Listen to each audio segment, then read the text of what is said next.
I was texting you the rundown, and I had on there your time at the movie theater, working at the movie theater, you said, but it's all sex. There's a lot of sex. And being at the movie theaters are gross. And I go, that's the point. Like, that's the show. Like, save it for the podcast. No, absolutely. Yeah. No, do not ever sit in the back row at a movie theater. They are not cleaned often enough for the stuff that goes on in the back row of a movie theater. Have you been to a movie theater lately? Yes. So, they're clean now. Sure they are. What, are you saying nobody cleans? The seats, the floors? How old are your kids? 13, 11. So in 3 years from now, do you think your 13-year-old will worry about disinfecting something if he goes to work?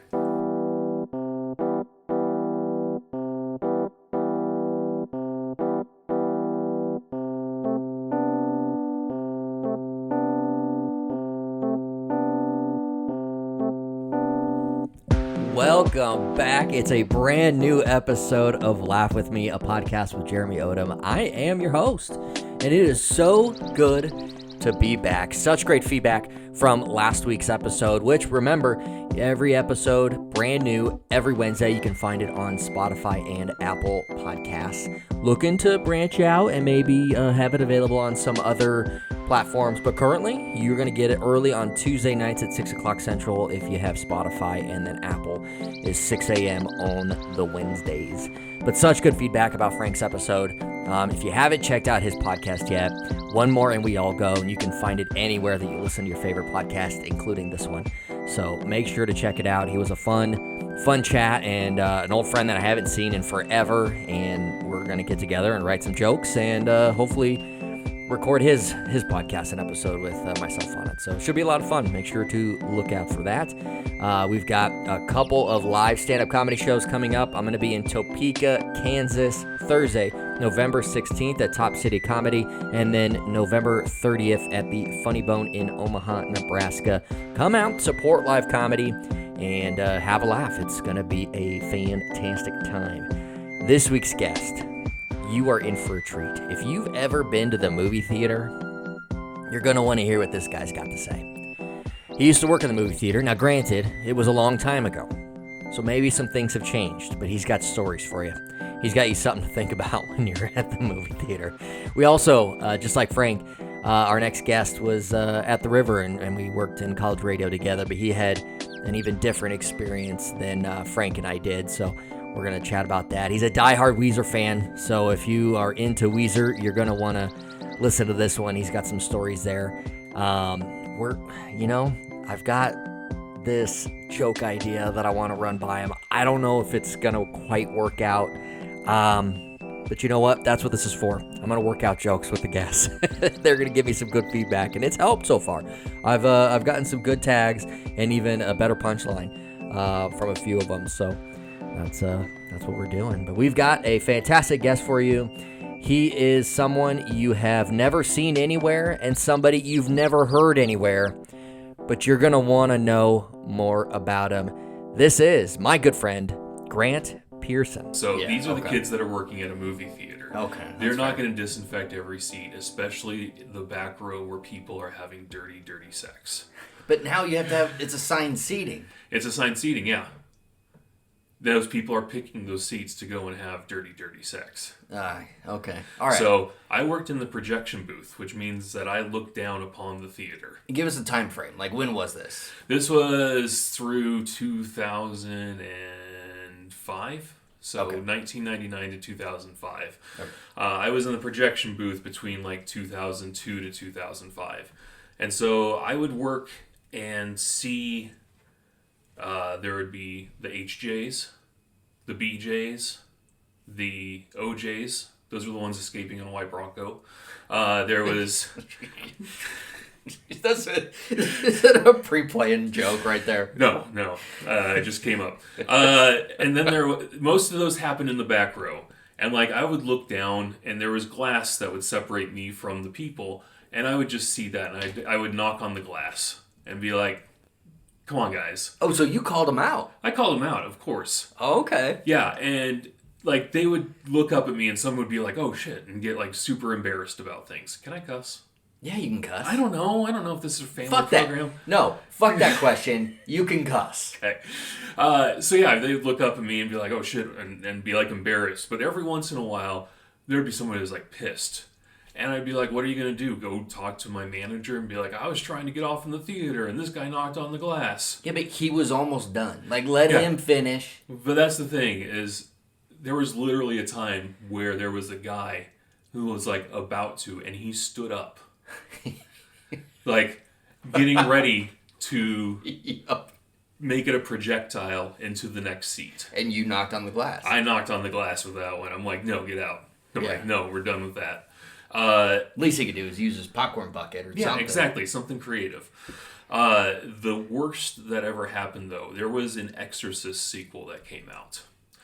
Not an exactly sexy movie. If you've ever seen an Exorcist... Oh, I thought you were just saying the movies were shit. No. I'm like, all right, yeah, I've seen them. They're pretty bad. No, there was only 2 people in the theater. This was a middle-of-the-day show. They were in the very middle of the theater, boning. Just going at it. Like, full on, naked. Yeah. Only the 2 of them. Like, nobody was going to walk in and see it. Like, there was no chance anybody was going to see it. Absolutely 100%. I looked down and I'm just like, what the hell? So I called down. I had walkie-talkie to call down to the manager. And I'm like, hey, somebody needs to go into Theater 23. And they're like, why? And I'm like, somebody needs to go into Theater 23. And they're like, why? I'm like, somebody needs to go into Theater 23. We have a situation. There's something going on. I'm like, I can't say it over the walkie-talkie because they could be around kids or family or whatever. I'm like, there's just a reason. Go in there. So that's the worst thing I ever saw. So back rows are dirty, but occasionally the middle row is going to have people just boning. Wow. So the movie theaters are not safe. They are pretty gross a lot of the times. Can you get AIDS from this? I suppose if the person that you're with has the AIDS, then yes. So am I out of line in saying movie theaters could give you AIDS? I think that the chance is slim, but I'm not a doctor. Okay. I want to clarify that. I'm not a doctor. Yeah, I want to get the the show canceled or off platform. But Magic Johnson does own a movie theater chain. Magic Johnson does own a movie theater chain. Okay, I'm gonna leave it at that. You can come up with your own assumptions there. Yeah, I mean he does have that AIDS link on there. So, which I always found it kind of interesting that we found a way to cure ham before we found a way to cure AIDS. Now that's a pre-planned joke. Like, you've had that one in your back pocket for a long time. I'm not taking any sort of credit for anything. I don't write things down. You need to. Yeah. Okay. Fine. That was possibly pre-planned. That's great. Anyway, so yeah, movie theaters are potentially really gross. They are not cleaned as well as you hope that they would be, is what I'm saying, because you have a 16-year-old kid who's told to go take care of 10 different theaters and make sure that they're clean for the next person. Watch those kids as they're walking around. Do they have anything besides a broom and a thing to sweep it in? Do they carry around cleaner and rags with them? That's a good point. Do you ever see that? No, you don't. And you do see that, and you do look for that, like when you're in a restaurant. You're looking at the people bussing tables, but you're right. You do not see that from the kids that are about to clean from theater to theater. Anyway, I just broke the movie theaters for everyone, so everyone's going to close now. So I just ruined movie theaters. They were well on their way without you. Yeah. I promise you that. I enjoy going to the movie theater. I do too. And even knowing some of this stuff, I didn't know the extent that you just outlined. I did know some. I did know that now they have cameras on us when we're in there. Like, you just had your own eyeballs and the glass between you. Yeah. They're filming us now. I don't know as much about that. I don't realize that they were filming. What are they filming? Well, they're filming you. They're filming me having sex. HJs, BJs, yes. Oh no. So the deal is, I think instead of relying on the person either in the theater complaining or you up in the booth tapping on the glass, now they're supervising it and making sure things like that don't happen, which could lead you to think that maybe it's cleaner than what it used to be. Maybe. I mean, there is a new Exorcist movie out. We're back. So we are back. I would just watch out for that one right now. If the Exorcist has been playing in the theater that you're at, that is one to avoid. See, I was hoping maybe you knew a little more about the cameras watching, just because I wanted to know where those cameras were located, because it would be funny to go to a movie maybe you've seen before, maybe you don't even care about, and just sit in a seat and just stare at the camera the whole time. Like when you're on a roller coaster Yes. and they take your picture at a certain point and you make a funny face at it. Yep. Just sit there and not even pay attention. Be like, I'm watching Taylor Swift or I'm watching the camera. Yeah. You know, you're just like sitting there singing all the words directly at the camera, not blinking the whole time. Go to a movie by yourself, but act as if you're with somebody, and that person you're with is the camera. So Yeah. you're constantly talking through Yes. the movie and giving dialogue of what's happening. I just think it would be funny. That would be a good time. That would be a great bit to have, but I don't know how you would get a copy of it. Oh, I wouldn't. Okay. That would just be for Just my own just be for entertainment. you and the person watching it. to It'd be know a special moment that we knew we had. Maybe they would meet you at the end of it and just be like, who are you? What have you done? It'd be an all-time 20 years, 20, 30 years from now, somebody would be on a podcast talking about how One time. the shenanigans, just like you are, Yes. talking about the sex. Yeah, there wasn't any sex in the theaters, but one time there was this dude who just stared at the camera for 2.5 hours. They would He was- talk. Movie theaters would be like the old Times Square in New York City. Yeah. How it was just so dirty and run down, and now we have people just staring at the cameras. They were watching a Martin Scorsese movie, but the whole 3.5 hours of it, they just stared at the camera, mouthing along things. I don't even know what. Don't think I'm not above doing that. I'll go. We can each stare at a different camera. Yes. So movie theaters now, this is way different. They have merch. They're selling the cups. They're selling the popcorn buckets. I saw yeah. Taylor Swift eras. You could buy the set on AMC's website. Yep. I thought it would be fun. We could come up with some other merch type ideas that movie theaters could sell on their website that could possibly be fundraisers for them, because they do need money. Let's not they do. joke about that. They need money to stay in business. Yeah. Taylor Swift is not going to keep them afloat. I mean, she's had her few weeks now, since this is November 8th. Oh, yes. It's November 8th. You're right. Yes. Yes, November 8th. Yes. So she's already had a few weeks that she's been in movie theaters, and they can't survive off of her money alone. So yeah, I think that for the sake of getting more things out there, there's the new Birds movie, the migration movie. Yeah. Definitely could get some Birds. some real life birds. Yeah. At the movie theater to take home with you. Yeah, forget this cardboard cutout of a Barbie box that you get your picture taken. Yeah. You're taking home birds. Beyonce has a movie coming out. They're doing a Beyonce concert. So how can she one up Taylor Swift? What can we have? Jay-Z. Jay-Z. He'll feature on any song you want to create. You get to take him home for a day. Oh, take home Jay-Z? Take home Jay-Z for a day. Oh, shit. If Jay-Z could come home with me for one day, we'd be spitting jokes. Like, I'm sure he's funny, right? But I need a buddy. I need someone to help me with stuff. Like, him and I side by side, sweeping, cooking. You think Jay-Z can cook? I think Jay-Z can cook. All right. Yeah, I think that would be a good use of your Jay-Z time. You think he's a good shower butler? What is a shower butler? You know, it's someone that helps you out in the shower, like hands you the soap and the shampoo and a wash rag. I do not believe Jay-Z would be down for that. Okay. I'm just asking. I don't know. It's a good question. And I'm not suggesting I'd want a man shower butlering for me. I'm just asking, because if he was good at it, I mean, you have Jay-Z for one day. I mean, yeah, that's definitely something to look into. I mean, if you have him, you might as well ask. Yeah. I mean, what else are you gonna do if you miss 100% of the shots you don't take? Right. Michael Scott. Yeah. Wayne Gretzky. Wayne Gretzky. What? Who? But yeah, I mean, there's just so much coming out that there could be more merch for, and that's where they gotta get in there. They can't just sell popcorn buckets and blankets this whole time. Because at some point, you're going to have people's cabinets full of popcorn buckets from the movie theater. I mean, quickly. Yeah. Right? And at that point, I mean, now it's just oversaturated. It's going to be like, was it McDonald's that had all the cups and stuff back in the day? I mean, that ran its course. Yeah. Popcorn buckets, taking those home and keeping them, how gross are those going to get with all the butter? No, you wash them. How do you know you get all the butter out of them? Just like you wash anything else. I think you put it in your dishwasher. I've had movie theater butter before, and I think that is in my system forever. Still, yeah. I had that first when I was, maybe 3 years old. Can you get AIDS from movie theater pop butter? I don't think that is a thing. All right. One time when I was working at the theater, we did calculate the number of calories in one bag of butter.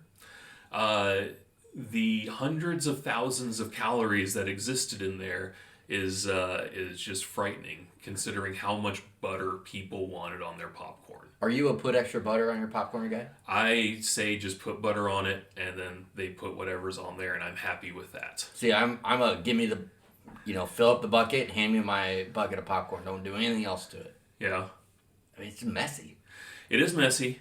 There was a guy once that I ordered a large popcorn, and he wanted as much butter as we could possibly put on it. Swimming in butter. We put as much butter as we possibly could on it.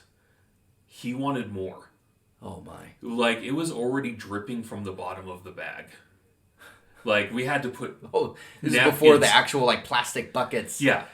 This one, we had to put napkins on the bottom of the bag when we put it on the counter. Otherwise, it was just going to end up sliding slowly off. Gross. And he wanted more, and it was the grossest thing that I have ever seen in a theater. Besides all of the people having sex, that was maybe gross, slightly erotic. So but you've seen porn before, you get it. Yeah, I get it. The amount of butter was just unnerving. Do you think after he finished slurping down all that soggy popcorn, he then poured the rest of the butter into his mouth? I wouldn't be surprised. He had to have something to just push it all out of his system. Some more butter to push out the other butter. Just a nice lubrication of his entire system. I think if I had Jay-Z for a day, I'd go to the movies with him. Yeah? Yeah. What did you see? Probably the Beyonce movie. Would he want to see Beyonce movie? Well, he's hanging out with me for a day. We're going to go see Beyonce.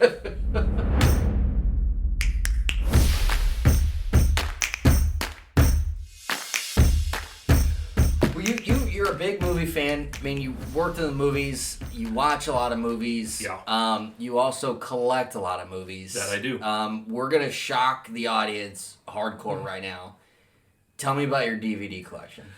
So I have about 1,300 DVD, Blu-ray, 4K, whatever. I have about 1,300 of them. And some people are like, yeah, I know, I did too. DVDs were everywhere. Yeah. When did you start this collection? Hardcore buying them. So hardcore buying them.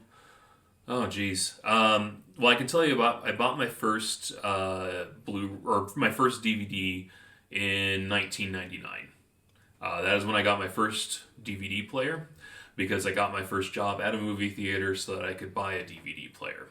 So I bought my first one, and that was Blair Witch Project. That was your first one? That was my first one. Scary Movie was the first DVD I bought. Yeah. So there you go. They're like the same thing. They're siblings in the movies. I have collected since then. Honestly, in the last year, I have probably added. My wife, please do not listen to this part of it. I have probably added about 400 in the last year. Oh my! On top, you said 1,300. Yeah. Just from various sale sites and different things that I've gone to. I've upgraded a lot of ones from DVD to Blu-ray. And I'm just a part of the people that still like to have physical media. And you watch them, or you're watching Netflix? I watch both. Okay. I will watch those DVDs as they come in. I will watch Netflix or Hulu or whatever other stuff as those are available. But it's just, I still go to the movie theaters a lot. Right now, on November 8th, I have seen almost 200 movies for the year that I've logged on Letterboxd. Oh, so you keep track of every movie? Yeah. Okay. Can people find that? Can people go to your list? Yeah. Okay. Because I wanna like share that. Yes, I do have a Letterboxd. I have to remember what my name is. It's Grant. On Letterboxd, my name is... You are getting older. You can't remember your name. Well, it's one of those things where, like, at work, I have to have, like, 10 different accounts that I log into, and all of them have different naming requirements. I love that you're comparing on the same level your list of movies you've watched this year and your work. Yeah. Well, it's about the login. It's By This Vacuum. By This Vacuum, yeah, which is also your X handle. Yes. Or Twitter. Yeah, whatever you want X to call is. it. Yeah. I haven't posted on Twitter in, like, a year. Well, we're going to have to get you back on it. But I've posted on X. No, I haven't posted on X either. Yeah, I'll get back on there at some point. But yeah, so on Letterboxd, I'm By This Vacuum. You can see all my reviews and... Oh, so you're reviewing the films as well? Sometimes. Sometimes I'm just giving them a rating. Sometimes I'm giving them a review. Are you giving them a rating only and not a review if it's really bad? Or is it just time or what? It's time. It's whether or not I'm interested in it enough to actually give it a review. Like I saw the Five Nights at Freddy's. Yeah, I watched it last night. Yeah, and I was like, I don't really need to review this. Yep, it's a movie. It happened. Yes. Yep. That was entirely my response to it, was just like, well, I don't need to convince anybody to see this or not see this. I'm going to give it my 2 stars and move on. My kids loved it. Yeah. So they're going to listen to this part of the show, and they may turn off the show because they enjoyed the movie. It is officially probably their favorite like horror movie. Yeah. Not that they've seen a lot of horror movies, but this is probably going to be up there for them for a while. Yeah, there was a couple of things that were interesting in the movie. I liked Matthew Lillard. Yep, he was good. There was a lot of things in the movie that were awful. There was a lot of plot points that didn't make sense. So I don't want to spoil the movie, although you really probably want me to spoil it so you don't have to watch it, but... Spoilers ahead for people that are interested in Five Nights at Freddy's. But there is one scene at the very beginning of the movie that I questioned whether or not the kids were going to be able to watch it because I thought maybe it was going to be very Saw-like. Yeah. And it turns out it is suitable for kids if you can handle some thrilling moments. But that part was cool. I was like, all right, we got something with this. And then it was downhill from there. Yeah. There was one part at the beginning. There was the part with the break-in where there was some stuff there. And then after that, there was really... Nothing. There was not very much that was on the scary side of things. So it's doing... I mean, we're talking... all right, so November 8th, this movie's been out for a little while, but in reality, when you and I are recording this, the movie just came out, and we are... it's doing well at the box office, and it's actually ranking up there as one of the top video game recreations in the movie. Is it that there just hasn't been any video games turned into movies outside of Super Mario Brothers, or there was all the Resident Evil movies, and I thought those did well. I guess they did well for a rated R movie at that time. Yeah, the first one I think did well. The second one did okay, and then the rest were kind of like whatever. But yeah, so the first day for Five Nights at Freddy's was $39 million. That's fantastic. That's really good. They're going to get a sequel. Yeah. And they're going to do that easily. So, and that's a movie that also dropped at the same time that it was on streaming. Yes. Because it was on Peacock. So that's a big number for a movie that's also available in your home. Yeah, you can. But then again, nobody has Peacock. I mean, there's like 3 people that own Peacock in the world. I'm one of them. It's how I watched it because I was not going to the movie theater. I went to the movie and getting theater. AIDS and watching Five Nights at Freddy's. I went to the movie theater to see it because I see everything that I possibly can. And there was some people in there that like clapped at the end, and I'm like, how can you clap at this? I've seen some of the best movies ever made, and they have not been clapped. Like the Machine Gun Kelly concert film, Life in Pink. Oh yeah. Nobody clapped. That is just a piece of art. Especially like during the concert, nobody clapped, which was just surprising. He was playing to a silent crowd. Oh, that is not true. That is not true at all. And you know that's not true. But if there was a movie to clap at, that would be the one. But, Yeah. wow, clapping for Five Nights at Freddy's. Actually, so that's a movie you get the clap at. Oh, no.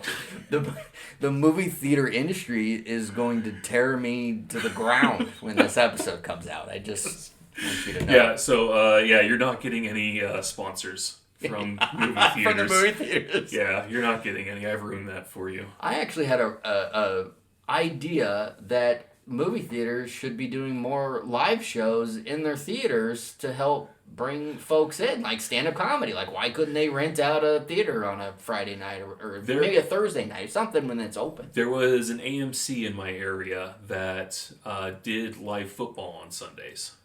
And how'd that do? Did people go? I don't think so, because they don't do it anymore. So I don't think people wanted to pay to watch football that they could watch at home. All right, well, that makes sense. But, like, I have seen where, like, UFC pay-per-views. Yeah. You go, that makes sense. Because if you don't want to pay $50 at home, you can go and be around people. Yeah, exactly. It makes sense to do some of that. And I think that honestly the Taylor Swift Eras movie thing is going to possibly bring in some of that idea to be, what if we did this live? So Dane Cook is trying to get his next comedy special to get the Taylor Swift treatment. Good for you, Dane Cook. Are you telling me nobody would go to see Dane Cook at the movie theater? Because I, for one, would do that. Nobody saw his movies at the movie theater. No. I'm all right. What's the one Employee of the Month? Yeah. Love that movie. Rewatchable. I will watch it every time I see it's available to watch. No, he had another one where he was with no, I can't remember what it's called. Jessica Alba. Yeah, Jessica Alba. Yep. Was she not in the Employee of the Month? That was Jessica Simpson. That was Jessica Simpson. Okay, sorry, I forgot which Jessicas were which one. He was trying to get co-star with every Jessica. Jessica Rabbit was busy. Yeah. She was cartoon only. So. Got it. He was also in the Mr. Brooks with Kevin Costner. Kevin Costner. That one, have I watched that movie? Do you have it on DVD? I do not have that one. You need to get that on DVD. I will look into getting that one. Okay. Then you can come over and watch it sometime. I'll watch that. I kind of want to see that movie. It wasn't that bad. It wasn't that great, but it wasn't that bad. Oh, he was in Waiting. Yeah, Waiting's a classic. Waiting is a classic, but it wasn't really a Dane Cook movie. Yeah, he's a side character, but he's in it. So, but it didn't do well at the theater either. What I'm trying to say is all these movies kind of bombed. So he's not a box office draw. Yeah, and this was when he was at his peak. True. Right now, he's slightly off from his peak. Some people would say he's on the comeback. Some people could say that. I am some people. There's a lot of people that say a lot of things about a lot of different things. So, you know. So you have a very large DVD collection. Yes. And back to this. How often? I mean, the movies are coming out all the time. Yeah. Movies becoming available to watch on streaming. I'm sure you. I mean, you're one of the few people. We're talking about people who watch. Don't want to go to movies or watch movies as much anymore. You're one of the few people that still watches live television.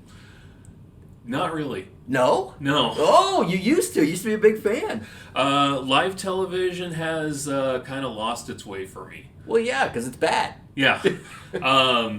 So I had DirecTV 3 years ago, and then we just kind of decided to drop it. And at that point, I dropped live TV for the most part. I watch football games on Sundays, and that's about it.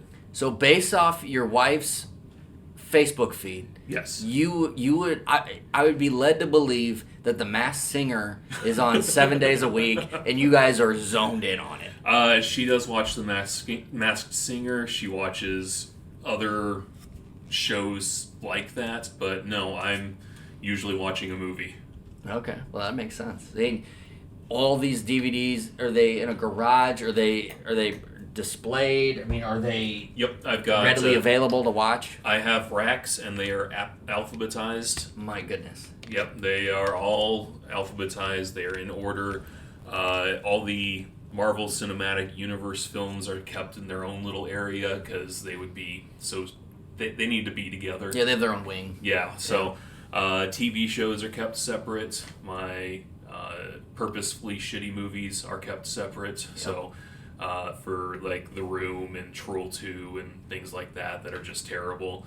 They have their own little section, so I can pull those out on special days. You brought up shitty movies. You have a 3-4 times a year event that is called Shitty Movie Saturdays. Tell us about it. I mean, this is perfect for a person with a vast collection of DVDs. So, throughout the year, get together with people and we do Shitty Movie Saturday, which is a 12-hour marathon of nothing but shitty movies. And it's not just movies that people are like, oh, I don't know why this was nominated for an Oscar, it's bad. It's like movies that are terrible. So give us an example. So, like I mentioned, The Room came out in 2003. It's from a guy named Tommy Wiseau, who is crazy and nobody knows anything about his history. He paid like $6 million to get this movie made. He produced it, he wrote it, he starred in it. It is insane and you should see it. There is Troll 2, which is a sequel to the movie Troll, except it's not. It was made as a separate film, and then they're like, hey, let's capitalize on the movie Troll and make a sequel, and it has nothing to do with it. And if you've ever seen a clip of some guy yelling, oh my god, really long, that is from Troll 2. Oh, I don't. I know I've seen the clip, but I guess I didn't know it was where it was from. Yeah. There's a movie we watched called After Last Season, which features an MRI machine made out of paper entirely, and very obviously made out of paper. And I think I've been in one of those. And then there's just paper all over in the movie. There's just, for no reason. It's not like it's a plot point of the movie. Just that's what they used for decoration was paper. I think they filmed that in Creston, Iowa, and that's how they thought I just had an ulcer and not Crohn's disease. That makes sense. Oh, how's your Crohn's doing? I feel good today. Good. Yeah. Good. Yeah, but it's a very active disease right now. Yeah. So, I've got ups and downs, but they're working to see what medicine is going to work. I just started a new one. Oh, I'm basically, this is how they propose medicines to you. They turn on the TV and they're like, well, we're going to wait till commercial break. And then when the commercial comes on, then we're like, oh, well, that one sounds good. I mean, that guy's riding a roller coaster. Are you kidding me? Yeah. That's the one I'm on right now. Okay, good. Yeah. Good. The roller coaster one. That looks promising. Oh, yeah. Yeah. I like roller coasters. So it's like, perfect. Check the box. So, anyway, segued. Back into movies. So, I watch those. We drink. We make fun of them. Constant commentary. And honestly, that's probably the best part because the movies are real bad. The movies are real bad. I mean, you can't watch Dane Cook and Dennis Rodman action movie and take it seriously. And there's themes. Like, for Halloween, it's Scary Movie Saturday. Scary movies, yeah. Except we actually watch legitimately good movies on Scary Movie Saturday. Well, that's different. Yes. Okay. But we've done themes where it's all video game movies. So we watched In the Name of the King and the first Super Mario Brothers movie and things like that.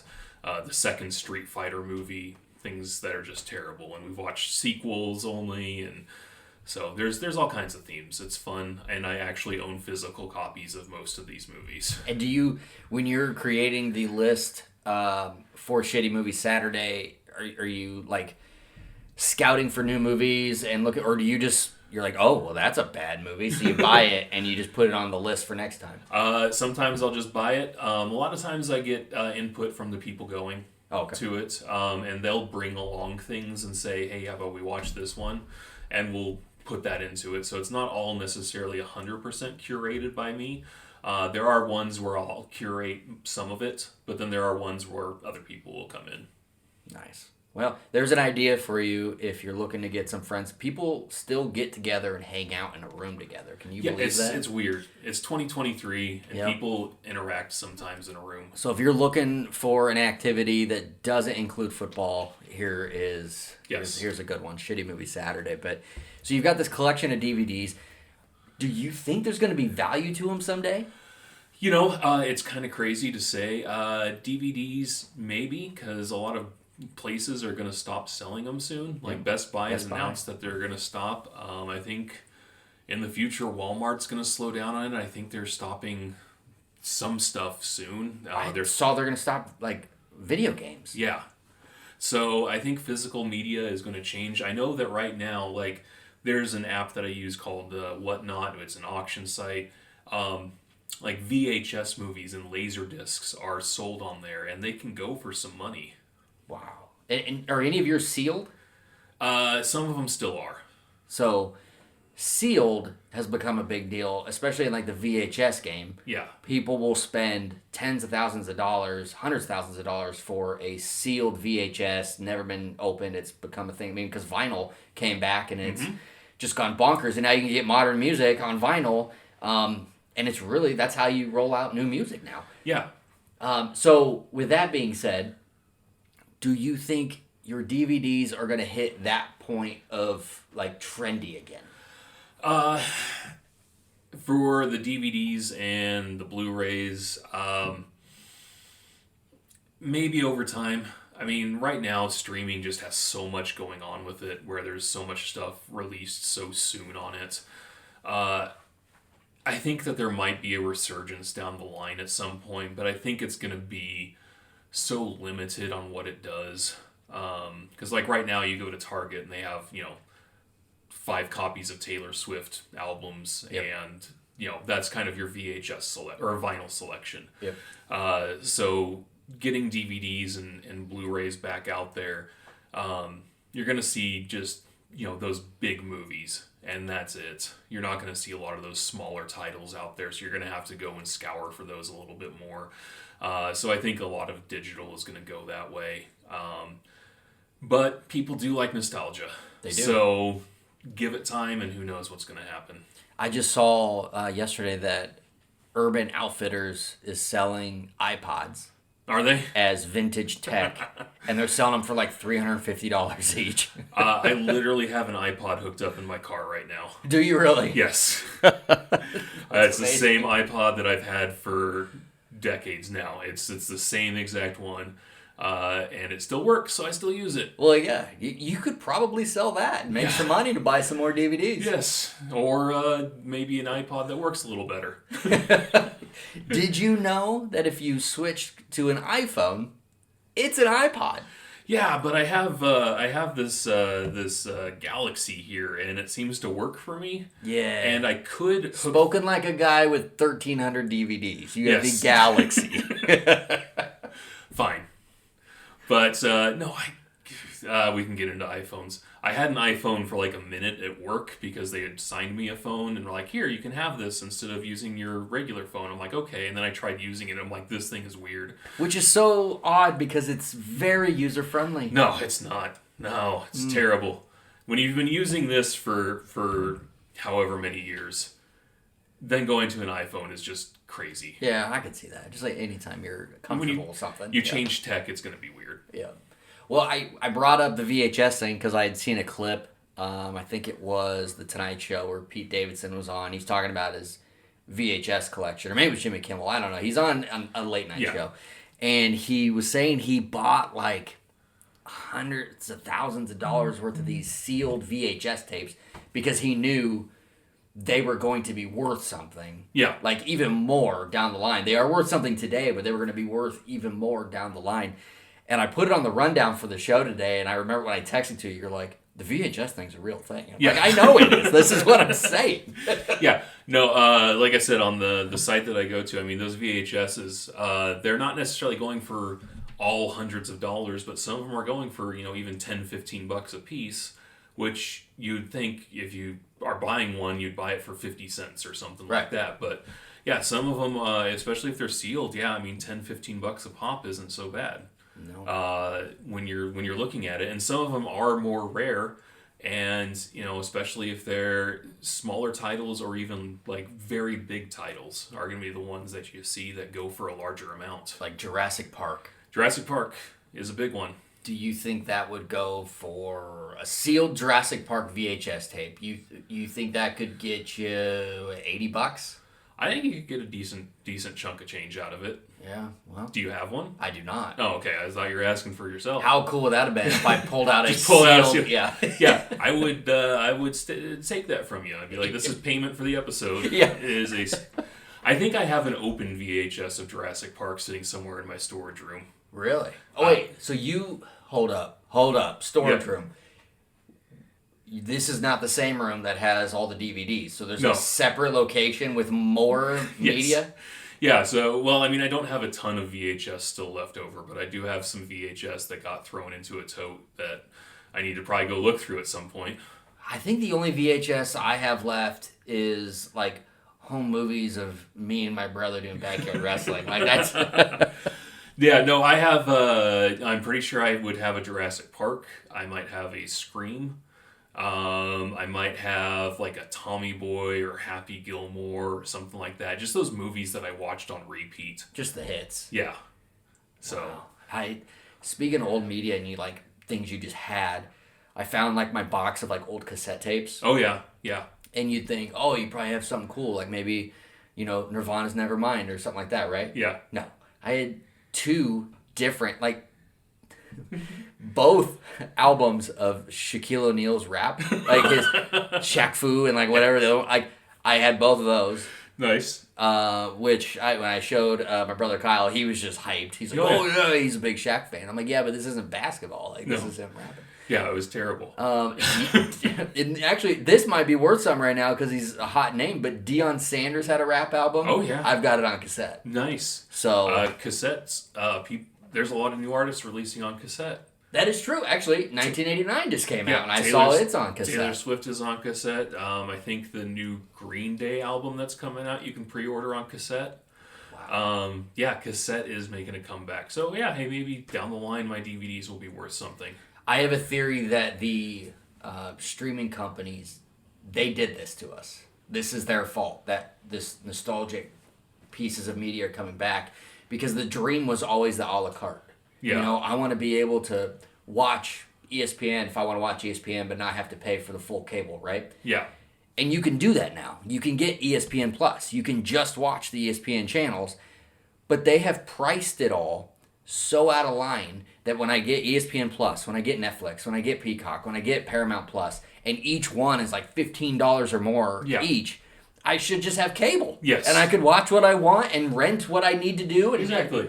Because, Disney Plus, they first were like, oh, it's $6.99. Netflix, it was $9.99. Hulu, oh, it's going to be, $7.99. And then Peacock was like, we're here too. Yep. So now, and everybody, then they all raised the prices without anybody thinking about it. So now I'm going, because it's so out of line priced, like it was when you just had cable. Now I'm going to get cable, and then I'm going to go back and buy a DVD. I'm gonna do that because it's cheaper. Because it's and it's in trend. You can get everything in it. Makes sense. Oh, we've got so much more with Grant here in just a few moments. But I just want to take a second. If this is the first time you're ever listening to Laugh With Me, thank you so much for taking a chance on the show. Go back and listen to some of the previous episodes. Stephanie Purcell, she's an Emmy-winning producer. She won an Emmy for her work on the Winter Olympics for NBC about a year and a half ago. Go check that out. She's got a very interesting story, and now she's into writing sketch comedy. We've got Anthony Rogers. He's a comedian. He's a TV host. What else? He's written horror movies. He's in movies. He's an actor. He's done quite a bit. He just wrapped up a nationwide tour last year and filmed a special in Hawaii. His name's Anthony Rogers. He hosts the Anthony Rogers Show. Go check out the episode with him. He's got quite the interesting story as well. Lots and lots of cool episodes. My brother, Kyle, he was the first guest of the show ever. He was in episode 3. Go back and check out the archives.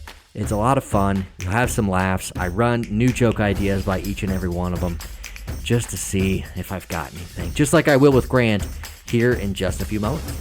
Now back to the show. All right, so you and I first met when we were in college. Yes. And we worked at the college radio station together at the river. Yeah. We had different experiences. You were in student leadership as a program director. Correct, yeah. What was that like? I mean, having to deal with your peers, I guess. So, Actually, first explain what a program director is. So a program director is the person that kind of oversees everything at the radio station as far as who is on air, if they are doing their job correctly, making sure that people are ready to go on air when they are new students there. making sure that the music director and everybody are doing their jobs correctly, you know, adding music, scheduling music, however it's supposed to go, just making sure that the thing is functional. So operations. Yeah. Okay, so you're working with your peers. Yes. So my goal is to make sure everybody's doing their job well and is getting better, is what it comes down to. That's the way I kind of see it. Okay. But I was woefully unexperienced and did not know what I was getting into. So what caused you to want to be in this position? Like, what was the draw to it? Did you get paid? I got a scholarship. Okay, all right. So there's financial. Yeah, there's okay. financial implications for it. So that was nice, was to get the scholarship. And I think it was Bill Stewart was like, "Hey, you would be interested in this. You should do this." And I'm like, "Okay." And that was pretty much my my introduction into it. So Bill, Bill, we brought up last week on the show with Frank, and he was the program director. He wasn't the student program director like you. Yeah. He was the program director. He was in Yes. charge of operations. It probably helped him have somebody kind of Yeah. be the scapegoat for Yes. some things, right? Yeah, no, I was there to, so basically I had to test everybody that was getting ready to go on air to make sure that they knew everything that was in that studio. So if something were to happen, they would be able to fix it. You know, not necessarily if like the antenna, broke or whatever, but they would at least be able to switch to the backup antenna if something happened. Or if there was an emergency something, that they would be able to switch to the emergency response system, or read news, or whatever things that needed to be done, they could get done. So yeah, I had to test everybody, and then they would fail something, and I'd have to be like, "Sorry, you can't go on the air yet." So I was the person in charge of telling people no and crushing their dreams. What a good gig. Yeah. But I was kind of, I was a little bit more quiet. I was a little more shy. I was not, I was a little bit more reserved on a lot of things. So like, I remember one time though, I did have to get on somebody's case about something, and I actually yelled at them. Like, full on 100% angry yell at somebody. It was a person that skipped their shift to go on a different radio station to promote their band. What? Yeah.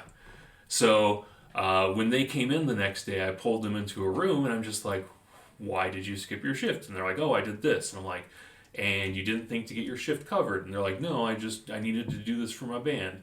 And I'm like, that is the...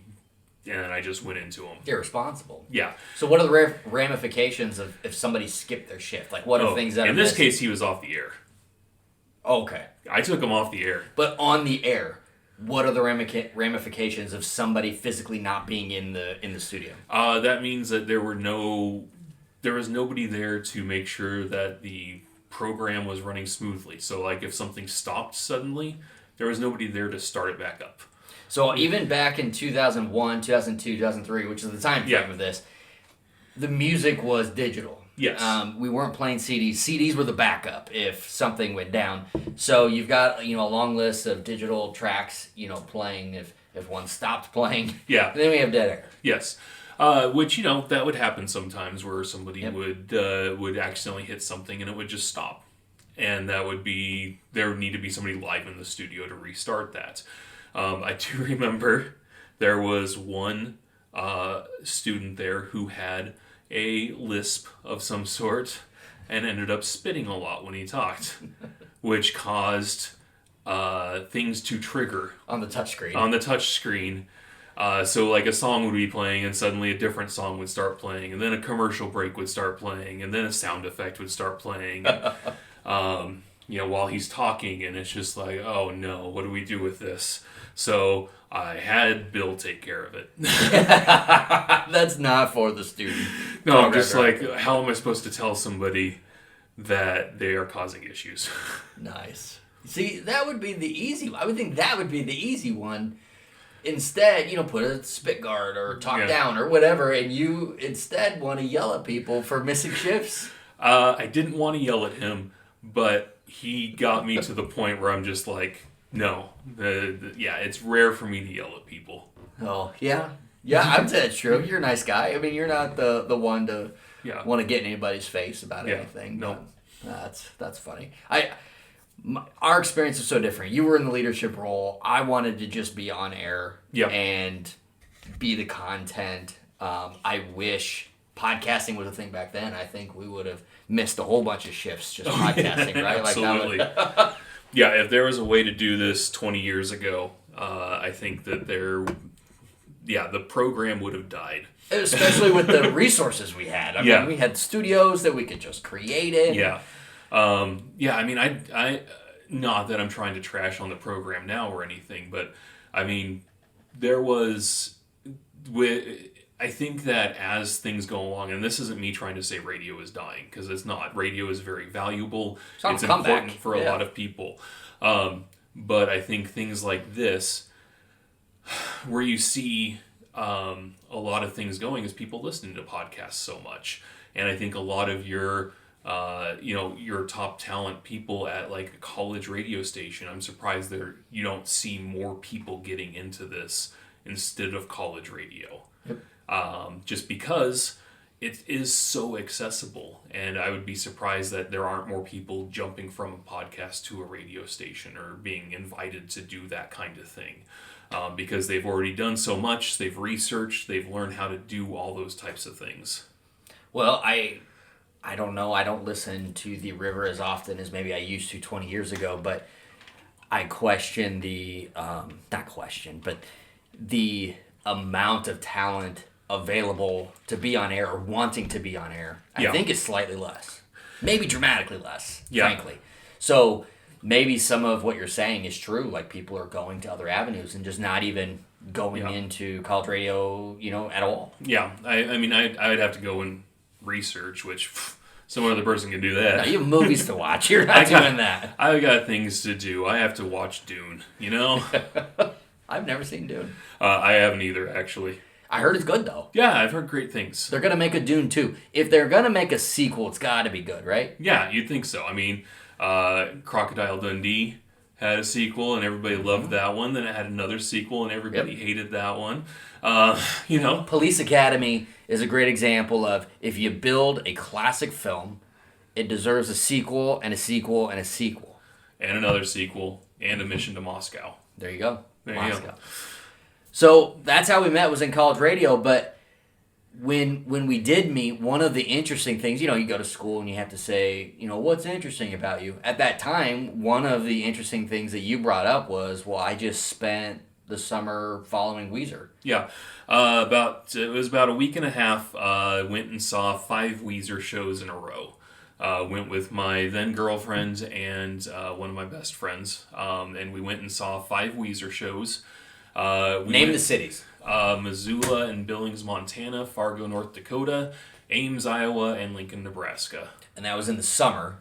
It was in May. It was, okay, so spring, May, summer. Okay. Yeah. Very nice. Because Weezer's your favorite band. Weezer is my favorite band, yes. Would you say people always say, oh, I'm a Husker fan, I bleed red. Obviously, you are a Weezer fan, so you bleed... I bleed blue, and then green, and then red, and then whatever else there is right now. That weird Pinkerton strain is gross. Teal and black and white. So yeah, all the different... all the colors. All the colors that they've released their albums in when they don't want to name it. So what'd you notice when you were on tour? Like, just same show every night from your favorite band, or did you try to interact with other fans? Like, what was that experience like? So we waited out front for most of the shows because we're not just going to sit around in the hotel or anything, but we interacted with the other fans and kind of talked to them about that. We did get to meet most of the people on the tour. So the opening band, AM Radio, we talked to them at a couple of the shows. We talked to Pete Yorn, who was the middle act, and then we talked to 3 of the other members of Weezer. At the time, we were in a fake band called the Onion Armada, and we wore shirts for our fake bands. You say fake band, but you had music. Eventually. We didn't have music. This is before the music. This is before the music. Okay. So we had Onion Armada shirts, and we actually gave one to the bass player who wore it on stage in Lincoln. No way. Yeah. I don't think I knew that. Yep. So he wore it out during the encore in Lincoln. And he thought he was supporting a local band. We kind of told him that it was a band that we're working on. We said it was in progress. How can the people listening to this show, however many years later, hear Onion Armada music? I have no idea. Really? It's got to be out there. It's out there somewhere. I think my friend Aaron has it loaded up on some site somewhere. I don't know. I'd have to go look if it's on. I don't know if it's on Spotify or Bandcamp or anything. I'd have to go find it. I have an extensive research team here on the show, and we are going to find that for people. Oh, wonderful. Okay.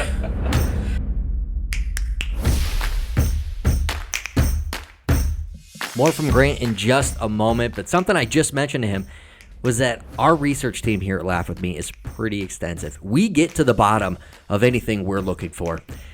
And sure enough, my producer Johnny Palermo, he found it. From Onion Armada on Bandcamp. You can find their EP called The Muffin Demos. I'm going to play a little clip of my favorite song from the album.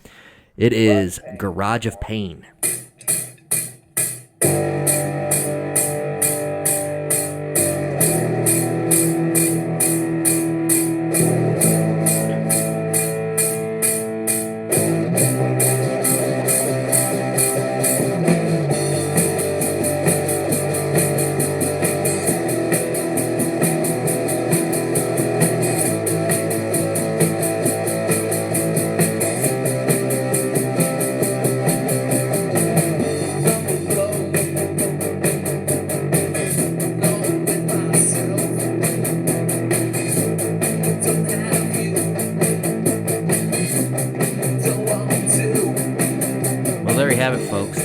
Armada. You can hear Grant as the lead singer there.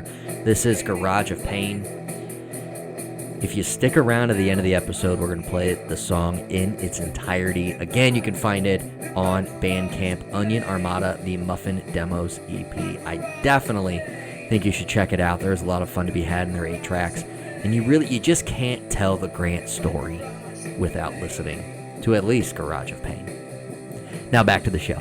But yeah, so that's out there somewhere probably. Well, that's awesome. So you're following Weezer, 5 shows, then you're heading to college. Yes.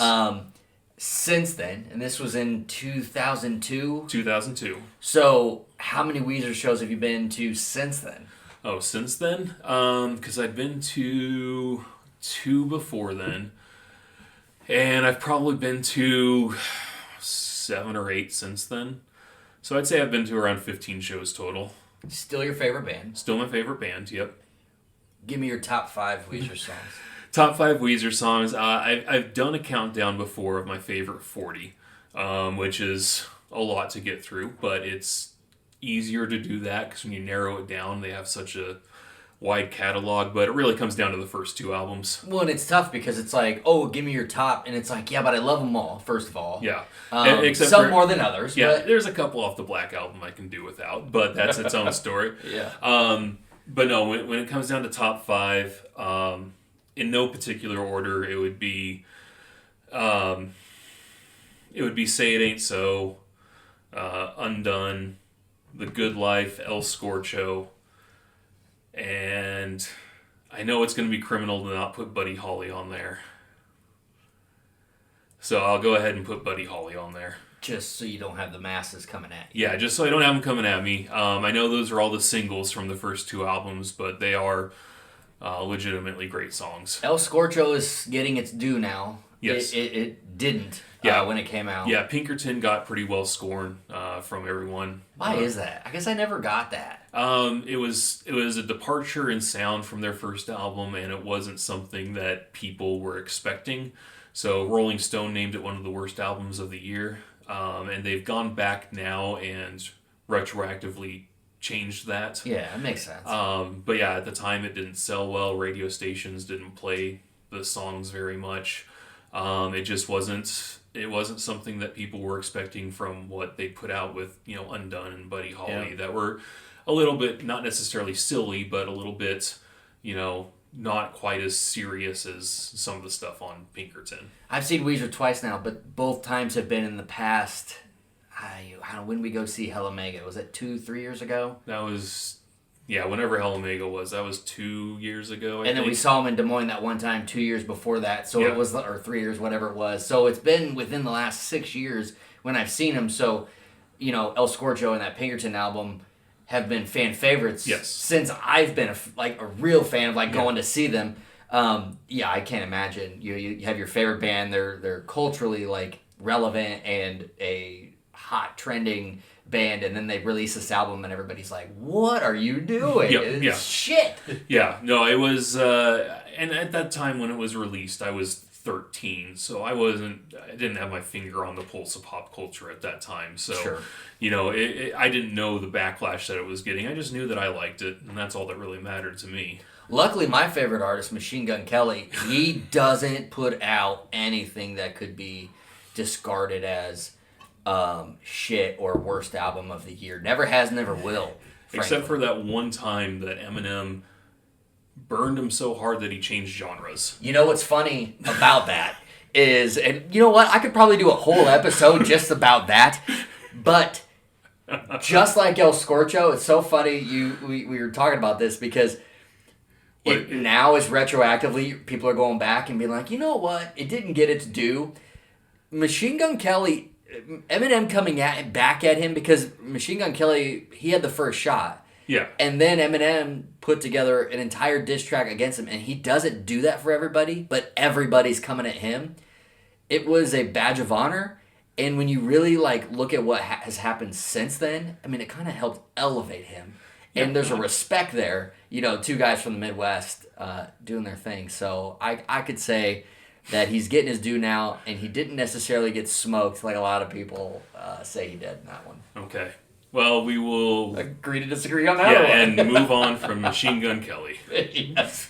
So I'm going to give you my top five Weezer songs. Okay. You tell me if I'm way off track. You're the Weezer expert here. Okay. Number 1, Undone Sweater Song. It's the original. Yep.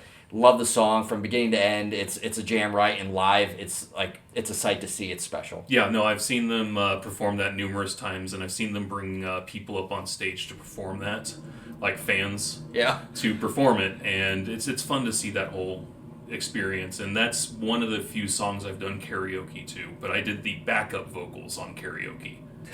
So I did the when they say bye bye and they do the bye, I did the bye. So I love that you said experience, because watching that song, watching them perform it live, it is an experience. It's cool, and everybody's into it at the same time. Yeah, everybody in the audience, they don't necessarily know the new stuff, but they know Undone. They know Undone, yep. Number 2, If You're Wondering If I Want To, I Want You To. That song.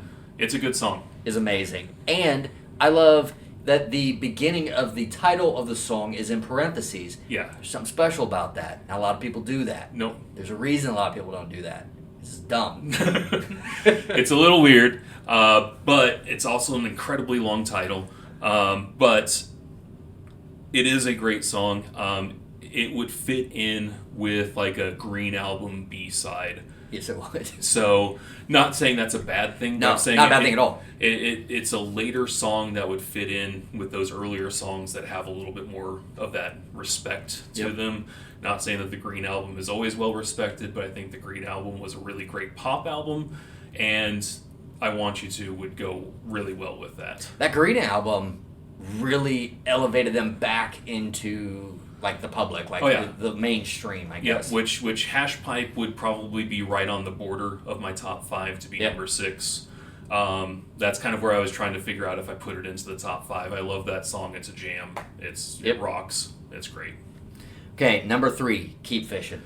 Keep Fishing is great. It's a sing-along jam. It is. I just love that one. Also, I used to always call it Gone Fishing, and you would always correct me. Yes. I love Keep Fishing, and it's a song that I never think about until it comes in front of me or something, and I have to listen to it. And the video had Muppets. Yes, it did. So, it wins. Number 4 is Buddy Holly, because you can't have a top 5 without Buddy Holly. Yeah, it's almost, it would be sacrilegious to not have it in there. And then number 5, Africa. Go ahead. They didn't write it, but they definitely performed it and recorded it. And a lot of people listened to it. And I love the original. Yeah. Toto did the people justice by creating this magnificent piece of work. And Weezer did it too. Yes. So because of that, I put it in the top 5.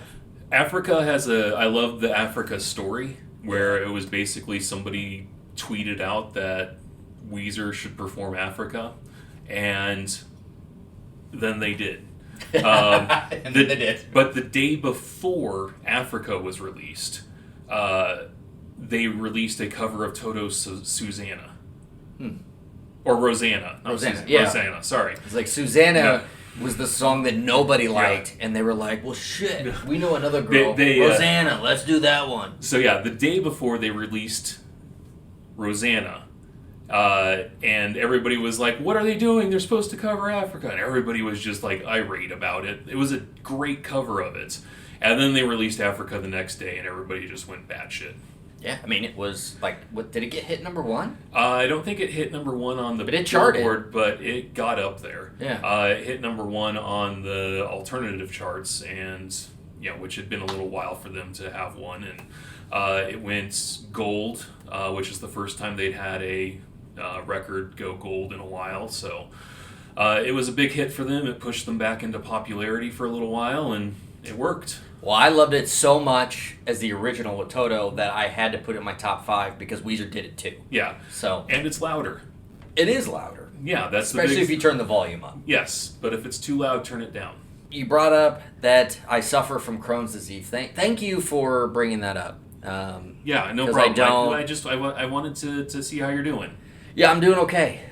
In this moment until you brought it up. And then you start thinking, you know how sometimes you're feeling good until you think about the thing that you're not, and then you're like, well, shit, I need to shit right now. Like, it's going to go. But anyway, what I was thinking about the other day, and actually Ashley brought this up, not me shitting, but she brought up this meme, and it was like, you know what a really good place to fart is? The zoo. Because you can blame it on the animals. Like, that's the perfect spot. And I'm a person who has to fart a lot. Oh, yeah. Because otherwise it's very painful. Yeah.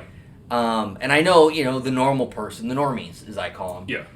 They have to fart too because otherwise it'll be painful. But for me, it's extra painful because my intestines and my colon are rotting. Yeah. Yeah, they're trying to kill you. So I'm farting. Yeah. And from time to time, it can smell like rotting trash. Yeah.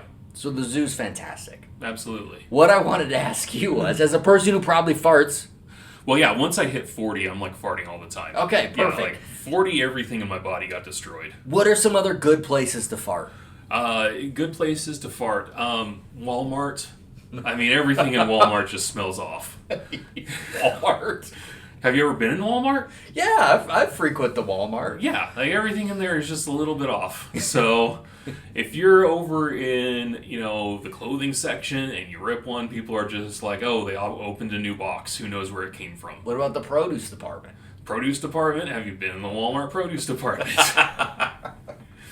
They're probably just like, oh, probably arrived with a new dead squirrel inside. They got a shipment of bananas with a dead monkey in it. Who knows? That's great. Other good places to fart.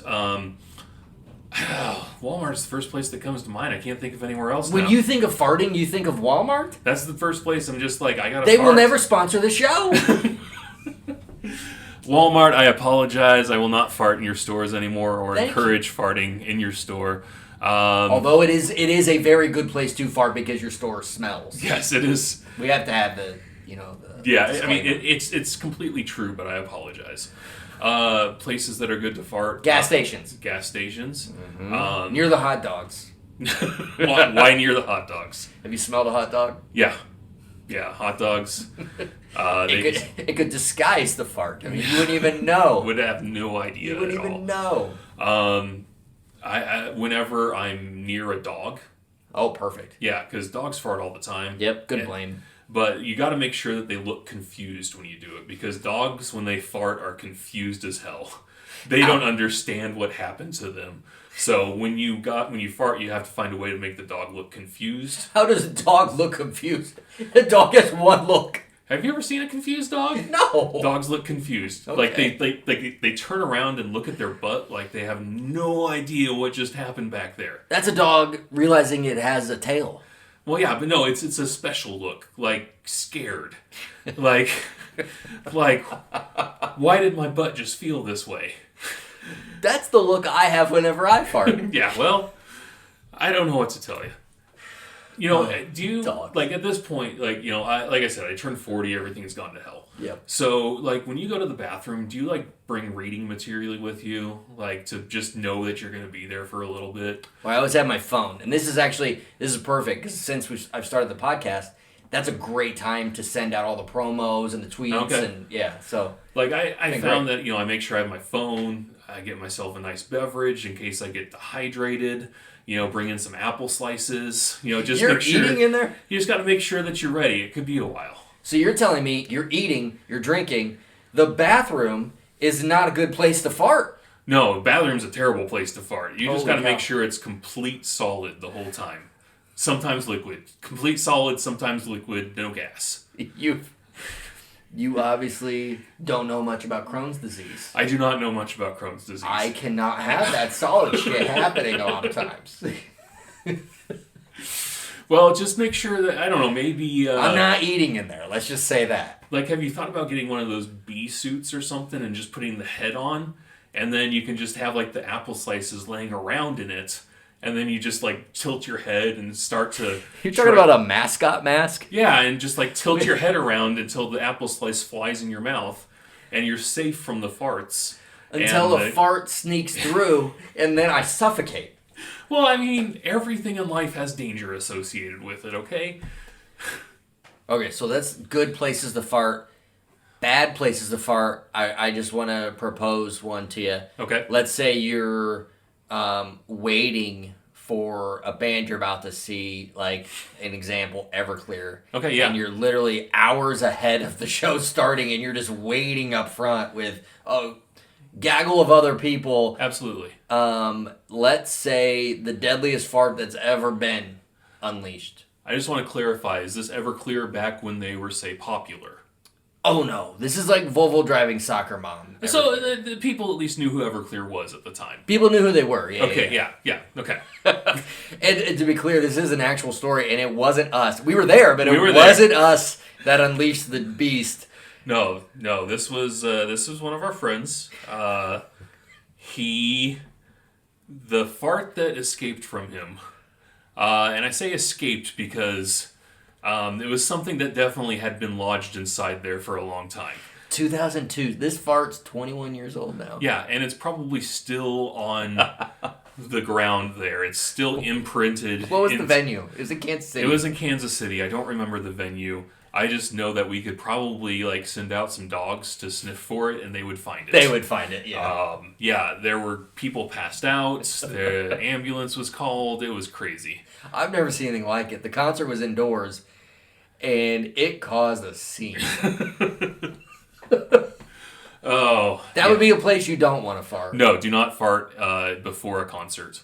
Now, during a concert, people would have no idea who it is. Exactly. Sweat going on anyway. There's worse smells. Like, that is, and honestly, anymore, the weed smell... Oh, yeah, the weed smell overpowers everything. Would overpower it, and you wouldn't even know. So that's actually goes on the list of good places to fart. But if you're at a concert hours and hours ahead, and you're literally just sitting in front of the barricade of the stage... Not a good place to do it. Side note on that. So I was at another concert with this same friend. And it was Weezer was one of the bands. And then the next band was Stone Temple Pilots. They were playing as the headliners. And this was before Scott died. So it was actually like real Stone Temple Pilots. Yeah. And I'd never seen them before. He had never seen them before. And we were up against the barricade at the front of everything. And... he had never been that close to the stage before, and he was very excited about this whole thing. We had been up there for hours at this point, and I'm like, I have to pee. And he's like, no, we need to stay up here. I'm like, I have to pee. I'm like, this is not a fake thing at all. I'm like, I have to go. And then like he's like, so just pee. He suggested this? Yes. Were you wearing a diaper? No. I was wearing shorts. And he's like, just go pee. Like, pee in a cup. And I'm like, I'm not peeing in a cup. In front of all these people? Yeah. I'm like, we're at the front. And then, like, some other people, like, behind us were like, yeah, you can just pee in a cup. And I'm like, no, I'm not peeing in a cup. What would you do with the cup? Yeah, exactly. What do I do? Put it down on the ground and wait to step on it? So I'm swimming in my own pee? What do you think, this is New Year's Eve in Times Square? No, this is not. This is a Stone Temple Pilots when... I didn't even like Stone Temple Pilots that much. And I'm like, friend, who I'm not naming right now. Eric. Okay, fine. Eric, you can stay up here. I have to go to the bathroom. I will meet you after. But then, like, we stayed for like 4 songs, and he's like, no, I'll just go with you. And I'm like, you can stay up here. I don't care. Why would he not stay? I don't know. Anyway, sorry, you mentioned just like front of concerts. If he stayed, you could make your way back. I could have made my way back up. Especially if your friend is there. Yeah, exactly. You're just going to be like, my friend's up front. If he goes with you, and you guys leave that spot, and you have nothing tied to you at the front. Yeah. Now you're dicks if you just like, I was there. Yeah. Well, no, we left the concert after I went pee. Oh, you just straight up left? Yeah. Wow. Yeah. Anyway, so I just remembered that when you're talking about concerts and farting. I'm like, that just reminds me of this time I was at another concert with Eric and other... I never would have thought of peeing in the cup, but once everybody around me is saying pee in the cup, I probably would have peed in the cup. No, I'm not. The last thing I was going to do was, whip it out in front of a bunch of security guards and pee in the cup. Yeah, good call. Be like, hey, guys, don't mind me. But this was what, 2005-ish? This was probably 2005, 2000. Oh, no, it might have been. It was right when Cage the Elephant was getting popular, whenever that was. Because they played the same concert. That was an acceptable time, I think, to whip it out. It really really wasn't until, like, when did Harvey Weinstein go down? You had to stop around then. But it was acceptable It was acceptable back then to just whip it out whenever. It's Absolutely. like, don't worry, I'm a guy. Absolutely. I'm a guy. I can do this. Oh, that's great. Well, speaking of farts, you have turned me onto this hot dog Facebook page. Yeah, hot dogs in unusual places. And it's literally pictures of hot dogs in places they shouldn't be. Yeah, so like instead of a phone sitting in a phone cradle, it's a hot dog. And just sitting there instead. Or it's a picture of a bunch of hot dogs that say gently used for $10 on Craigslist. I saw one of my favorite ones was like a Mountain Dew Code Red hot dog package. Like it looks like an Oscar Mayer hot dog pack, but it's like Mountain Dew hot dogs. Yes. There's a Simply Smoothie hot dog. So gross. Yeah, there's a Schlong Island iced tea where you drink it through a hot dog. So I don't remember you being the biggest hot dog guy. Oh, I hate hot dogs. That's not a dick joke. I'm just saying you've never been a big hot dog guy. I hate hot dogs. I don't eat them. Why are you such a fan of hot dogs in unusual places? It's hilarious. I just love the Pepto-Bismol that has hot dog flavoring. I think that's hilarious. I don't have any good stories. I don't have a good reason. I just think it's funny, and everybody should go onto Facebook and follow hot dogs in unusual places. It is actually a fun follow, and it kind of breaks up your timeline a little bit. It's a refresher. So exactly. Instead of having a whole bunch of posts from the same thing that you don't follow because Facebook keeps trying to suggest it to you, you have hot dogs showing up in unusual places. Not in unusual places on you. Right. So they're not showing up like in your armpit or up your butt. Things like that. Why would a hot dog up your butt be unusual? I think some people are into that. I'm not going to judge. Some people are, but I'm saying like for a majority of people, I think it would be unusual. The majority. All right, yeah, I'll give you that. All. So at least like 51%, I assume, of people would not expect a hot dog up their butt. Okay. All right, that's fair. It is a fun follow. I mean, you sent it to me, and you're like, not good content for the podcast, but and I'm like, actually, good content for the podcast. Maybe they can sponsor you. I'm gonna ask because I would certainly enjoy preaching the praises of the hot dog in unusual places on Facebook page. I don't know if they're monetized, but try it. I'm gonna give it a go. Well, back in the day, and when I say back in the day, I'm talking like early 2000s, you and I had this idea we were going to write this TV show. Yeah. And I got to tell you, I don't remember a lot of the particulars of the TV show other than I think it was like like any TV show, a crazy group of friends. Yep. One joke in particular, one character in particular, I'll never forget. It was the crazy gay neighbor. Crazy gay neighbor. And it had me thinking, because this was early 2000s, it had me thinking, the crazy gay neighbor and the bit, like the main joke in the pilot from that character was was it that character or another character needed a condom? Another character, one of the main characters, one of the main friends needed a condom. And the crazy gay neighbor had thrown a big old party for a housewarming party. And so the main character, thought it would be a great idea to go search the yard for a condom of the crazy gay neighbors. So why did we think back then, this is early 2000s, I just want to preface this, what made him crazy? I don't remember. What made the gay character crazy? I don't know, because we were terrible people. So we're by crazy, and I think by crazy they were just gonna do some like outlandish things, like Kramer, right? Like Kramer and Seinfeld. I think it was gonna be that they actually had actions that made them be more. So it really had nothing to do with them being gay, but the condoms in the yard. I think about this often, and the condom that the person grabs, that the main character grabs, was a used one. That was the joke, right? Or was that the joke I wanted to tell? I think that's the joke you wanted to tell. I was 100% against that, and I did not want anything to do with that.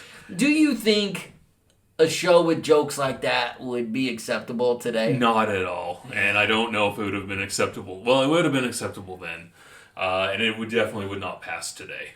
No, there's no way. I think so. I think there were jokes in the show that would still work today. But yeah, that one I think we would have to retool quite a bit. Yeah, when I was preparing for this, I was thinking about that show, and I'm like, man, the only character that like popped in my head, which maybe that means we were onto something, because it was the only memorable one, at least to me, was the neighbor. And then the gag with looking for condoms. So they looked in the yard and found one, but it was used, and I'm like, that would just not work. You probably get AIDS. For anybody that's not seeing this on video, I'm laying my head down right now in shame. Yep. AIDS. I think you can joke about AIDS now because it's been cured. I think it's now okay. Like, I understood why it was a problem before. Yeah. And when I say understand, I just accepted it because I didn't understand. I didn't have AIDS. I don't have AIDS. No. It's curable now. Crohn's disease is not curable now. But the freaking AIDS is. Man. Just saying. Just saying. Roller coaster pill works. Mm-hmm. What it can. Oh, you think it's a pill? A pill would be amazing. Oh, what no, I got needles. Oh, needles are fun. No. I hate needles. Yeah, I don't like needles at all. Yeah. All right. Well, here's the part of the show. Wait, are you telling me you're getting uncomfortable talking about AIDS or about used condoms in the yard that a main character on a fake TV show? Like the last 5 minutes, I'm just like, This show's called Laugh With Me. If I start spewing nonsense about AIDS or about crazy neighbors with used condoms in their yard, you're supposed to laugh with me. Yeah, All right, this is the part of the show where I pitch some new joke ideas. Okay? So these are undeveloped jokes. These are just ideas. These are things that I think I have something with. Okay. You tell me if I do. Feel free to laugh if it is funny. Feel free to tell me your ideas or criticisms of it. But I will be sure to tell you my criticisms. We just talked about how there is no cure for AIDS. Or AIDS. Why do I have AIDS on the brain? Why do you? Maybe I have AIDS. God. Okay, there's no cure for Crohn's, right? Yeah. But there is for AIDS. I think that possibly I have figured out the cure for Crohn's. Okay? I think instead of trying to stop the colon or the intestines from becoming inflamed and stop allowing the body to want to fight constantly, which then causes, a chain reaction of other events that can cause problems with the body, I think we take the other side of it. I think we burn that shit down. Okay? You get 30 of the hottest hot wings you could find, the hottest sauce, okay? Give me the hottest lineup from Hot Ones, and you put them in front of a Crohn's patient like myself, Okay? And you eat them all. You eat all 30 of those wings. Okay? What do you think that's going to feel like when we have to go to the bathroom? Okay. I think we're going to burn that shit out. I think it could create a position where it treats it much like sanitation. So, sometimes you have something like a stick or something, it's got something on it, and you're camping, and you're like, oh, I'm going to burn whatever's on the stick, so that way it's fine, it's good to go. Put the marshmallow on it. Yeah. Yeah. Same idea, except it's my colon. Got it. So this is like when they... No surgery needed. No surgery needed. Got Yeah, it. So this is like when they do controlled burns Yes. for the fire Yes. in the forest Yep. to make sure it doesn't burn any further. That's good. Except sometimes it doesn't work at all. Sometimes that backfires. Sometimes it backfires. And even worse fires start. But it's a chance. It's a chance. So just like with any medicine, it needs to go through trials. It needs to go through trials. I think this would be worth attempting. Let's go hit up Buffalo Wild Wings. Let's try it out. I'm willing to try it. See if I can burn that shit out. Control burns great. I like the line. All right, what do you think? You think anything with that? I think you got some stuff. I gotta work out the bit a little bit. You gotta work out. You gotta make sure that you're describing the Crohn's, maybe in a, I don't know. I'm trying to figure out the best way to put it, where it's not as AIDS-ish. Maybe when it's not. I'm trying to maybe like to get to the punchline a little bit faster. Oh yeah. Well, now that I've got the controlled burn, Yeah. like that's. I think I can get there now. Okay. Yeah. Yeah. That's the only thing that I would say is get there a little bit faster. But I think you got something going on. All right. So you're familiar with working in the retail world, just like myself. Yeah. There used to be some respectable people working in retail. Like people wanted to work at the retail level, right? Work with the public, work with the customers. I'm here to tell you right now that in 2023, they're weird folks. Okay. The prime example of that is I pinched my finger stocking the other day. I pinched it on a shelf, and the reaction from my coworker is what he said, "Wowie." Wowie. Wowie. I like it. Who says wowie? Your coworker. Yep. I don't know if I have anything with that one. It's a fun little one-liner. Yep. If you could shorten it up a little bit. I keep saying shorten it, but like that one, if you could make it... Is that what you tell your wife too? Sometimes it's shorter's better. Yeah, exactly. I'm like, it's about the trip. Not the destination. That's right. It's how we get there. Yes. But I'm just saying, if you could just get there quicker and make it just a quick, like, throwaway one line in your show, I think that'd be fun. All right. So maybe I have something with Wowie. Yeah. But that's actually a true story. He really said Wowie. I And my believe it. finger was throbbing. I'm like, Wowie doesn't help the situation. And how'd you come up with Wowie? Like, what happened here that you're like, Wowie? Nobody says Wowie in any situation, first of all. Yeah. Other than cartoon characters in the 90s. I was gonna say, isn't there a kid in the Diary of a Wimpy Kid books? Doesn't he say Wowie? Does he say Wowie? I think so. Well, this guy, I'm 40, so this guy is like 25. Maybe he read Diary of a Wimpy Kid. Maybe he did. I don't know. He could have. My nephew's 23 and he read those, so. Oh, well then there you go. Yeah. All right. I solved this whole thing for you. You're like a detective. It's what I do. I'm like a detective who apparently doesn't last long in bed, according to what she said. And you have AIDS. And, no. Oh, no. No, You no. do not. You do No, not. I do not. Because it's cured. Yes. I mean, most people have something to plug. Do you have anything to plug? No, I do not. I am on a road show right now for enrolling people in benefits. Okay. So if somebody wants insurance, they should see you. Where do they get in touch with you for insurance? If they work with me, they can email me. Oh, so not just anybody can get insurance. Correct. They have to work at the company I work for. So it's not an America thing. It's an American thing. Oh, it is an American thing. Yeah, they just have to work in my company. Okay. And then they can come see me and get insurance. Okay. That's what I'm doing right now. I'm trying to teach my kid guitar. I'm not very good at guitar, so you can find him not being very good at guitar. .com. .com. Is that why your band never took off? Probably. Okay. Yeah, I wasn't very good, but I tried to take control of everything.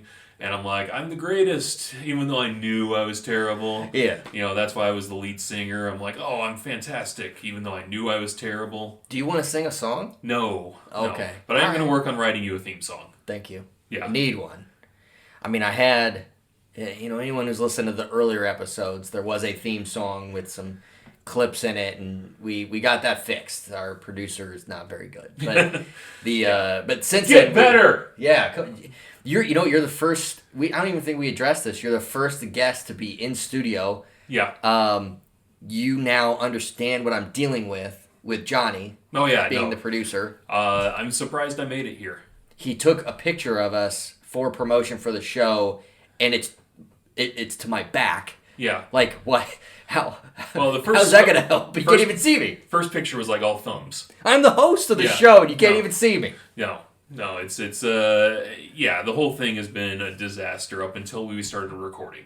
Right. Then it was fine, but everything before that was just like, what is happening here? What kind of production is run? I need a new producer. Yeah, I think you should work on that. All right, so your son can't play guitar. Correct. You have AIDS. What else do we have going on? Nothing else. I have nothing to plug. You guys should listen to this podcast every week when it comes out on Spotify. If you gotta listen to it on Apple, whatever, listen to it there. I guess. What happens to your phone if you were to listen to Apple Podcast? It might just disappear. It turns into a pumpkin. I don't know, something like that. Mm-hmm. Can the old ass iPod you have in your car, can it play Apple Podcasts, or does I would be surprised if it did. That's awesome. I don't think it knows what a podcast is. If it's not music, it would have no idea. It would just be scared and break. Sounds like my parents. Yeah. That's a joke, guys. If you listen to the show, that was a great joke. We all laughed. I'm sure you have something going on. What? Plug something. People go on shows to promote something. I am currently out buying DVDs, so Perfect. If you have anything to sell, get in contact with me and I probably will buy it. Okay, there you go. We're looking to build this DVD collection. Do we have a number that we're looking? We're 1,300. We thinking 2,000? We thinking bigger than that? I don't know. I'm running out of space. Because we didn't even touch on the CD collection. Wait a minute. The CDs. Wait a minute. You can literally have Spotify and have all the music that's ever been made. I do have Spotify and I have all the music that's ever been made. Wait, what are you doing with the CDs? It's not like movies where it's like, all right, I have to have 18 different streamers and then you still don't have them all. Physical media means more to me than life. Oh, my. Oh, geez. No, I probably carry about 1,500 CDs. And you have them all in your iTunes. No, that is probably not true. Okay. There's some that I need to get out of there. I need to weed them out, but I just haven't. Wow. So I still probably have a copy of a Nickelback CD sitting in there. You know what's fun? Is your son doesn't know this yet. He doesn't know this. But he will someday. That he hates you. Because he's going to have to move all this shit someday. What the fuck was he doing? Why do I have to move 30 Apple boxes worth of CDs and DVDs? I have one Apple box, and every time I've moved, I'm like, oh, that's the one I don't want to move. Yeah. 30. We have, no, it's books are worse. All right, books, yeah. And my wife has books. Okay. Because she reads. I gave up on reading a long time ago. Okay. Anyway, we're done plugging things. We're done with the plugs. Okay. All right. Grant, thanks for being on the show. This was a lot of fun. Yeah. We have been trying for a few weeks to get together so we can record the show, and I appreciate you coming on. Yeah, it was fun. We have a mutual friend that almost killed people at an Everclear concert that is avoiding being on the show, but I will get him on the show. Get him on. But thank you again. This was a lot of fun. And I think the people that listen to the show are going to learn a lot about new media, movie theaters, sex in movie theaters, and AIDS. Yes. So this was a lot that they're going to get from it. This was different than having an Emmy-winning guest on the show. Yeah, I'm not winning any Emmys anytime soon. All right. Well, thank you, Grant, for being on the show. Yes, thank you. Oh, thank you so much, Grant Pearson, for joining Laugh With Me. This was a lot of fun. And I will say, he was the first guest to have in studio. We're going to have more guests one-on-one in studio as well. That was a fun conversation. And as promised, here is my favorite song from the Onion Armada. This is the band that Grant was the lead singer for. This is Garage of Pain. We'll see you next time.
All right. Oh my God, no. That hurts so